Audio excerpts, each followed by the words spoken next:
We live in a world of illusion.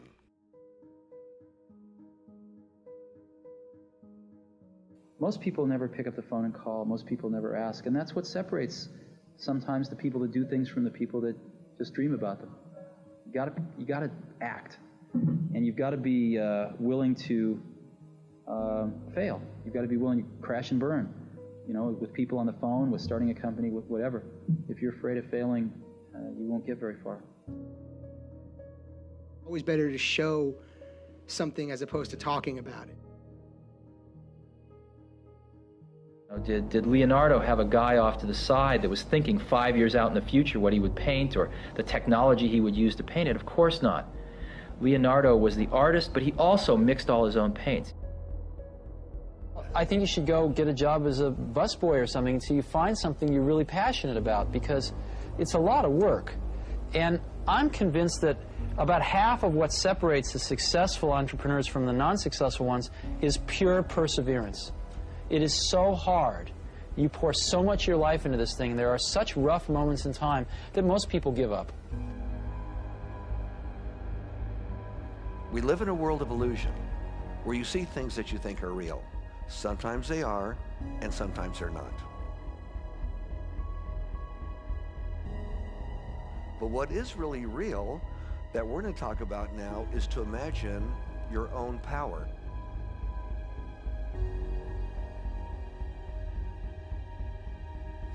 The majority of people wait for the masses to do something. When the masses do something, they join in and they join on board. But they forget that the masses are made up of individuals. Those individuals, each in his own, is extremely powerful.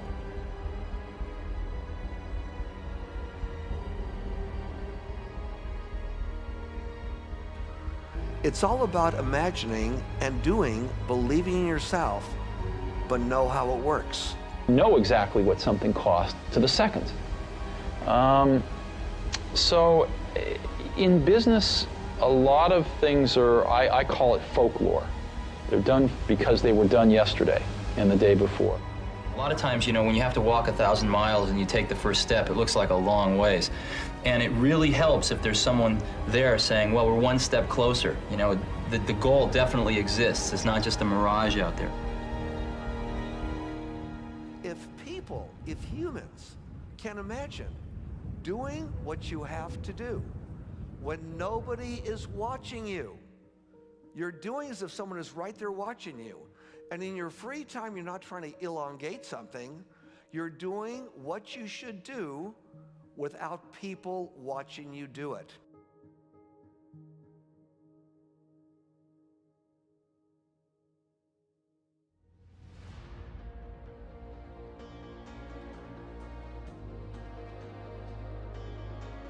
As you look toward the future, if you decided, I'm not going to allow my fears to stop me, what would your life be like?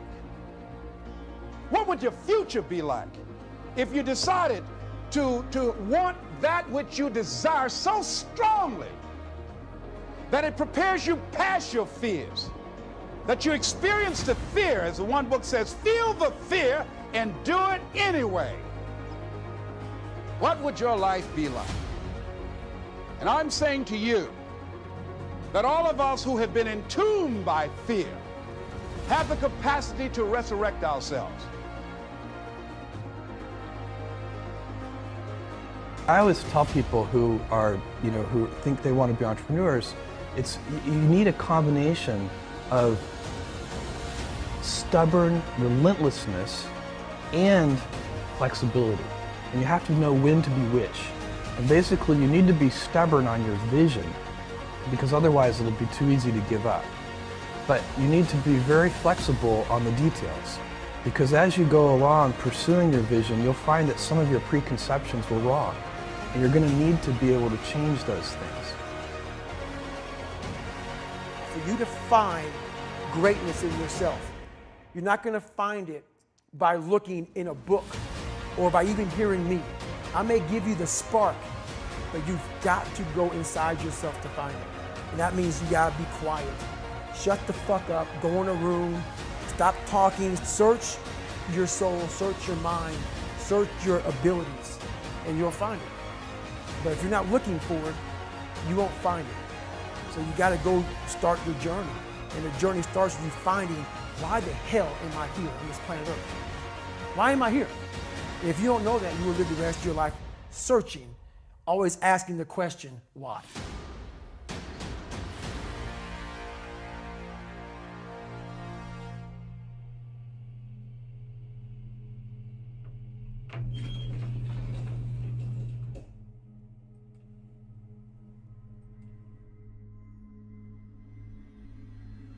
When you get up in the morning, you do what you normally do.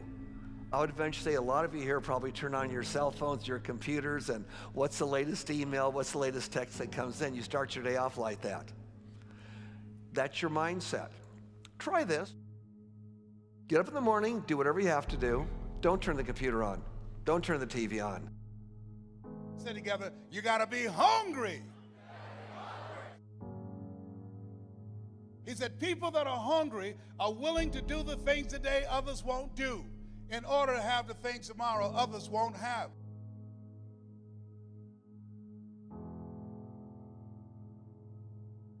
He said, people that are hungry are relentless. People that are hungry are unstoppable. People that are hungry refuse to give up. People that are hungry, no excuse is acceptable for not making their dream become a reality. He said, I'm hungry, sir. And that's when I realized that there's two ways to see the world. Some people see the thing that they want, and some people see the thing that prevents them from getting the thing that they want.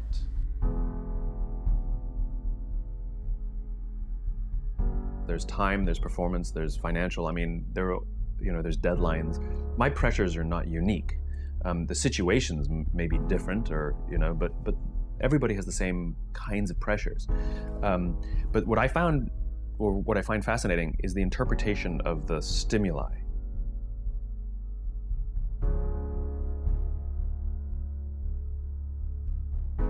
You have to be just as enthusiastic on door number 101 as you were on door number 100. Just as enthusiastic. So you have to imagine yourself in this frame of mind. What can we do collectively to create that change and that imagination immediately? It's all in the mindset.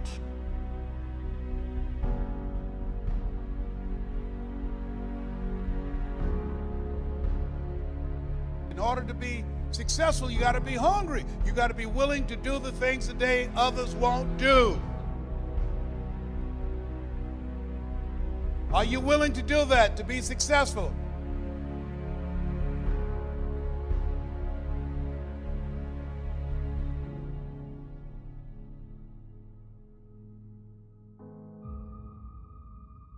Imagine what you could do, but imagine that you can do it right now.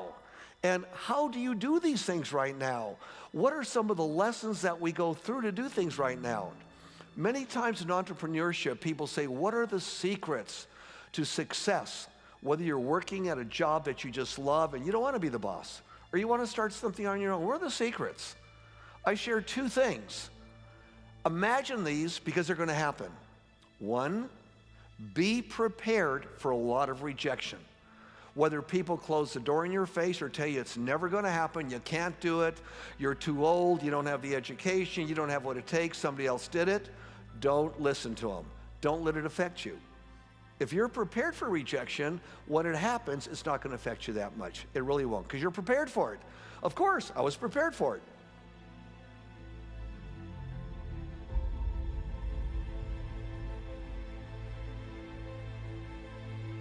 Interpretation of what's happening in their bodies. I mean, what happens when you're nervous, right? Your heart rate starts to go, you sort of get a little tense, you get a little sweaty, right? You have expectation of what's coming, and we interpret that as, I'm nervous. Now, what's the interpretation of excited?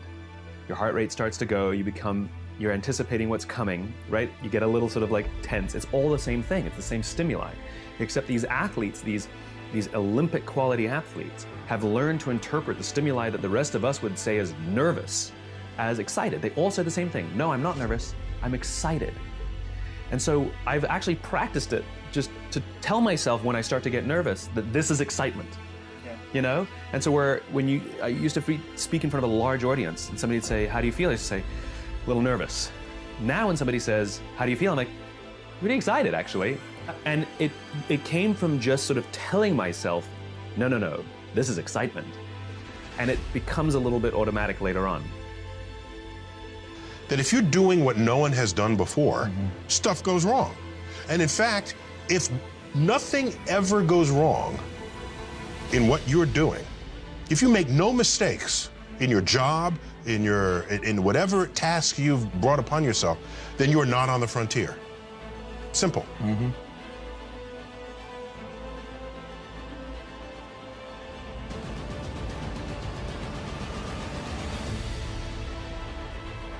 You've got some goals that you want to achieve.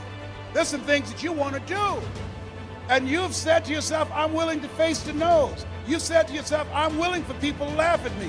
You said to yourself, I'm willing to gut this out. You said to yourself, I'm willing to make this happen. You said to yourself, I'm going to do whatever it takes to build this business. I can do it. If anybody's ever done it at any point in time in history, then what's possible for one, it's possible for me.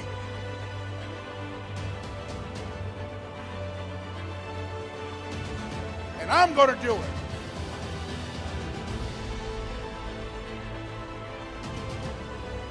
It's my time. It's possible. It's necessary. It's me. It's hard. It's worth it.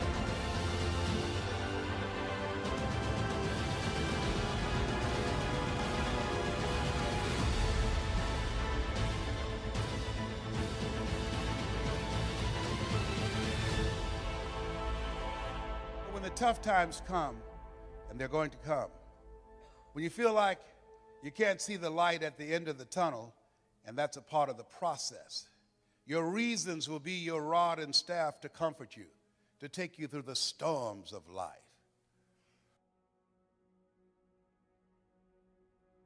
The most important investment you can make is in yourself.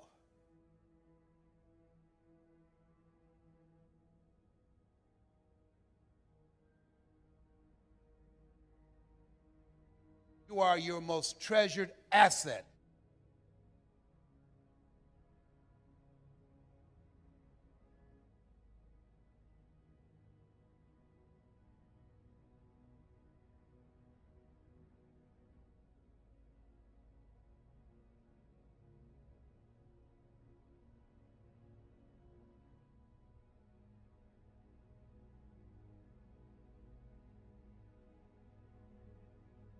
Sometimes you're the problem.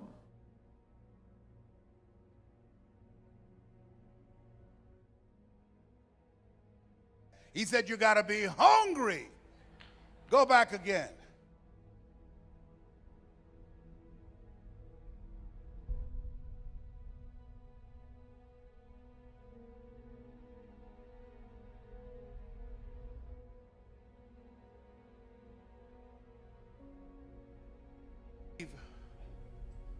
If you do what is easy, your life will be hard.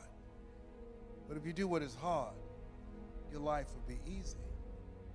People that are hungry believe what Zig said when he said, if you give enough people what they want, they will give you what you want.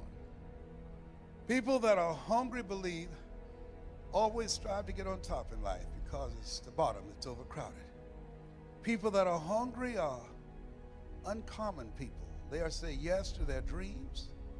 They say yes to an opportunity where they can develop their entrepreneurial skills, where they can develop their mind and their leadership skills, where they can become versatile and flexible and create and build a business they can be proud of. People that are hungry have a vision of themselves when they leave here, leaving a legacy and not liabilities. People that are hungry understand that most people die at age 25 and don't get buried till they're 65 because they're not willing to take a chance on themselves. People that are hungry are a rare breed. They're risk takers.